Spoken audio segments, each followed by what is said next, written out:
En áður en Þóra ræðir við Ögmund Jónasson ætlum við að sjá fréttaskýringu Hwang No-bo og fjárfestingar Kínverja erlendis. Jóhannes K.R. Kristjánsson og Sigurður Jakobsson taka nú við. Það ekki miklar upplýsingar að fá Hwang No-bo, Kínverjan, sem vill kaupa jörðina Grímsstaði á Fjöllum. Það kannski ekki skrítið þar sem kínversk yfirvöld reyna að hafa alla stjórn á því hvað fer á netið. Það litla sem þar kemur fram No-bo að hann hafi unnið fyrir áráðusmálaráðuneyti kínverska kommunistaflokksins á árum áður. Tíma vann hann einnig fyrir byggingaráðuneyti Kína sem ábyrgt fyrir verndun sögufrægra staða í landinu. Það var einmitt á þeim vettvangi sem Hwang sagður hafa fyrst hagnast. Fyrirtæki hans, Xionggun Investment Group, byggði upp ferðamannaiðnað í Honggun, sögufrægu þorpi sem komst á heimsminjaskráð Sameinuðu þjóðanna árið 2000. Í stórblaðinu Los Angeles Times fjallað aðkomu fyrirtækis No-bo að þorpunu í grein árið 2006. Þar haft eftir þorpsbúa Honggun að þegar ferðamenn hafi byrjað að flykkjast til þorpsins hafi yfirvöld meðal annars bannað þorpsbúum að hafa svínin sín utandyra. Í greininni fullyrt að aðgangseyririnn renni í vasa fyrirtæki sem nátengd kommunistaflokknum og þar meðal annars átt við fyrirtæki Hwang No-bo. Þessi fyrirtæki hafi tryggt sér einkaaðgang að einstökum ferðamannaperlum Kína þar sem íbúar þorpanna búa við skert ferðafrelsi vegna ferðamannaiðnaðarins. Á vefsíðu Xionggun fyrirtækisins tugir dótturfyrirtækja tilgreind og af nöfnum þeirra að merkja þetta fyrirtæki meðal annars í upplýsingaiðnaði, ferðamannaiðnaði og fasteignaverkefnum. Hwang No-bo milljarðamæringur samkvæmt lista Forbes tímaritsins yfir ríkustu einstaklinga í Kína. Árið 2009 var hann í 114. sæti listans með eignir upp á 770 milljónir bandaríkjadala. Árið eftir seig hann niður í 161. sæti en verðmæti eigna hans hafði samt aukist í 890 milljónir dala. Íslandstenging Hwang No-bo sterk en í júlí í fyrra lagði hann rúmar 120 milljónir íslenskar króna í kínversk-íslenskan menningarsjóð sem hefur það meðal annars að markmiði að kynna íslensk ljóð í Kína.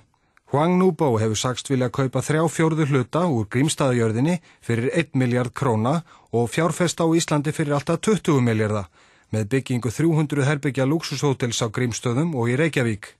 Xinhua, opinber fréttastofa Kínverja, hefur eftir No-bo í dag að hann sýni fjárfestingum á Íslandi áhuga einungis á viðskiptalegum forsendum.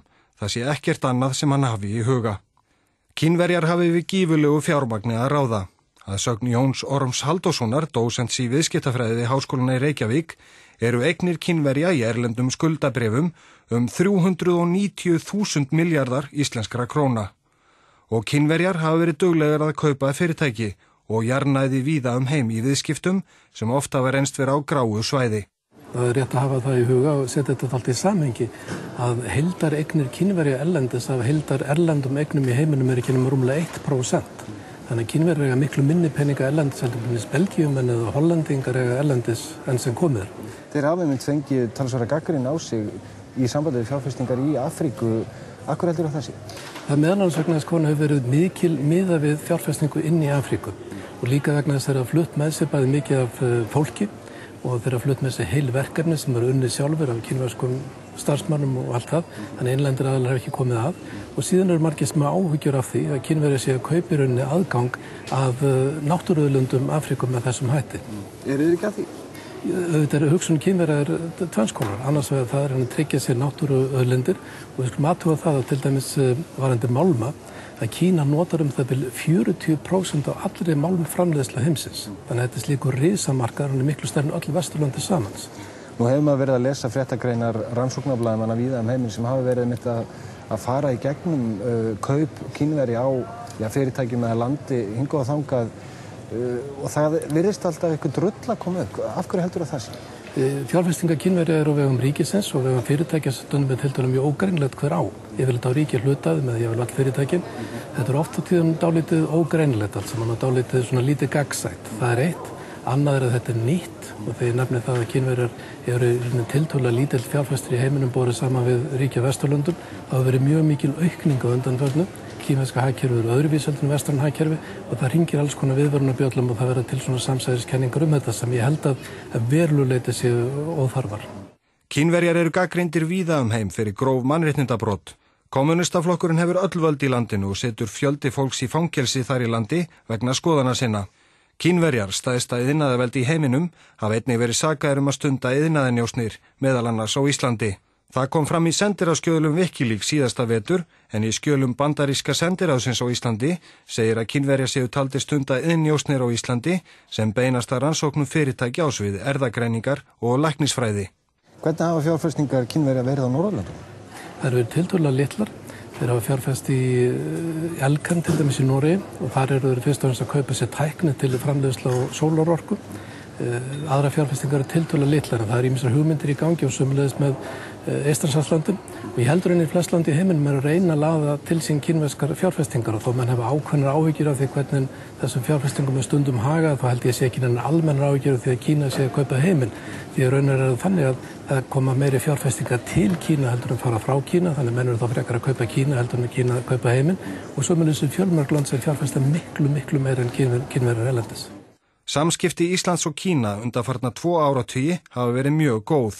Forsetar Íslands hafa nokkrum sinnum heimsótt Kína og árið 2002 kom Jiang Zemin, þáverandi Kínaforseti, í opinbera heimsókn til Íslands.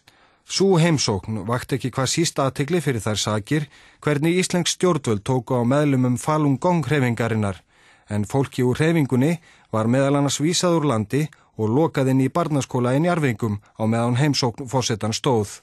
Á vefsíðu fyrirtækis Hwang Nubo er meðal annars ljósmynd af honum og forseta Íslands.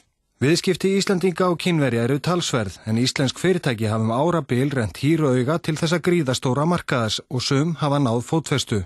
Til marks þá velvild sem Kínverjar virðast sýna Íslendingum voru kínversk stjórnvöld þau fyrstu til að bjóða Íslendingum gjaldeyrisskiptasamning eftir hrun og í fyrra var samningur upp á rúma 66 milljarða undirritaður.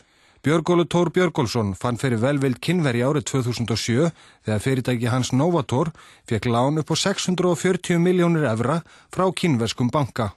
Eins og segið þá eru Kínverjar tiltölulega litlir fjárfestar erlendis og það að maður kaupir sér jörð inn í landi og Íslandi hafi eitthvað að gera með hugsanir Kínverja hugsanlega skipaleiðir til yfir Norður-Íshafið þegar hlýnun jarðar verður orðin alvarlegri heldur en núna. Það held sér dálítið mikið út í hött og ég held að þetta séu svona kenningar sem koma upp vegna þessar almennu hræðslu sem oft á tíma verður var við þegar eitthvað nýtt kemur sem en skilja ekki alveg hvað er og svo myndið þessi árátta hjá Íslandingum að líta alltaf svo á útlendinga sig í þannig veginn að vilja helst knésetja þá eða leggja þá undir sig eða sitja á svikráðum við þá sem er afskaplega óskemmtileg tegund af umræðu og ég held að ég alls ekki við þessu tilviki. Heimildarmenn Kastljós innan stjórnkerfisins segja að það sé ljóst að fjárfestingar Hwang Nubo séu gerðar með vitund og samþykki kommunistaflokksins í Kína. Þar fái enginn að valsa frjálsum, auk þess sem hann þurfi leyfi til að flytja svo mikið fé úr landi. Allt sé gert með samþykki flokksins. Kína er staðið á fætur. Kína er mætt á svæðið. Kína er stærsta land heimsins, mörg þúsund sem er stærri heldur en Ísland, mörg hundruð sem er stærri heldur en lönd í Evrópu sem við miklu viðskiptum við. Það er mjög auðvelt að þeir verði umfangsmiklu og ég vona að við munum sjá mjög mikið til þeirra næsta ára.